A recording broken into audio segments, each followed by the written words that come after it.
Je reviens encore sur la division du travail entre les hommes et les femmes face à la divinité, face à la théologie. Je dirais que la fonction, la mission des femmes est biographique, on peut dire, puisqu'elles s'occupent de l'œuvre d'un certain nombre de grands hommes, de grands génies, à travers les siècles. Et elle doit commenter, analyser ces œuvres, les mettre en perspective, diachroniquement et synchroniquement, et les femmes doivent être formées à l'exercice de la biographie, qui englobe évidemment la bibliographie, ça va de soi. Et la biographie, ça veut dire littéralement, du point de vue étymologique, la vie de la personne. Donc, s'intéresser à la production, à la vie de quelqu'un, c'est une tâche qui doit être demandée aux femmes. Donc, c'est une tâche qui n'a rien à voir avec les tâches ménagères, évidemment. C'est une tâche créative, une tâche d'investigation, de recherche, tout à fait nécessaire. Elle est d'autant plus nécessaire que les créateurs eux-mêmes n'ont pas l'énergie et le temps pour le faire. Et qu'ils ne sont même pas placés correctement pour le faire, parce qu'un créateur, il ne va pas étudier sa biographie, il ne va pas faire son autobiographie, il ne va pas examiner ce qu'il a pu écrire sur 30-40 ans, parce que lui, il est dans le progrès, il est dans le mouvement, il est dans le flux, il n'est pas dans il est dans la vie.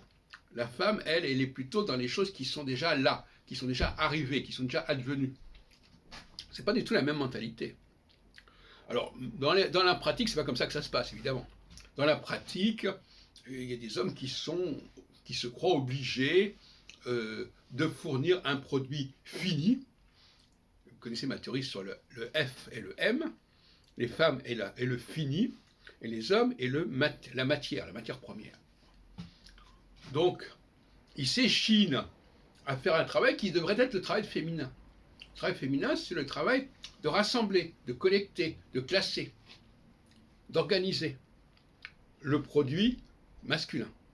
Et donc de donner de la forme à ce qui est un matériau masculin. On ne va pas dans les détails.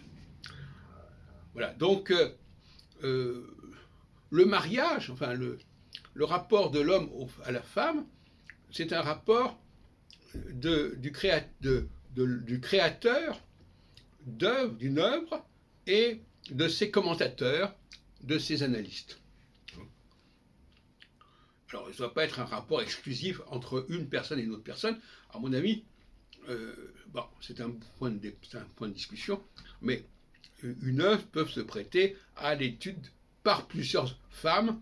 Ce n'est pas réservé à une seule femme, bien évidemment. Mais il est quand même souhaitable, d'une certaine manière, qu'un créateur s'unisse, s'associe, se marie avec une femme qui a cette capacité bibliographique, de gérer sa production, ses créations, y compris après sa mort, évidemment.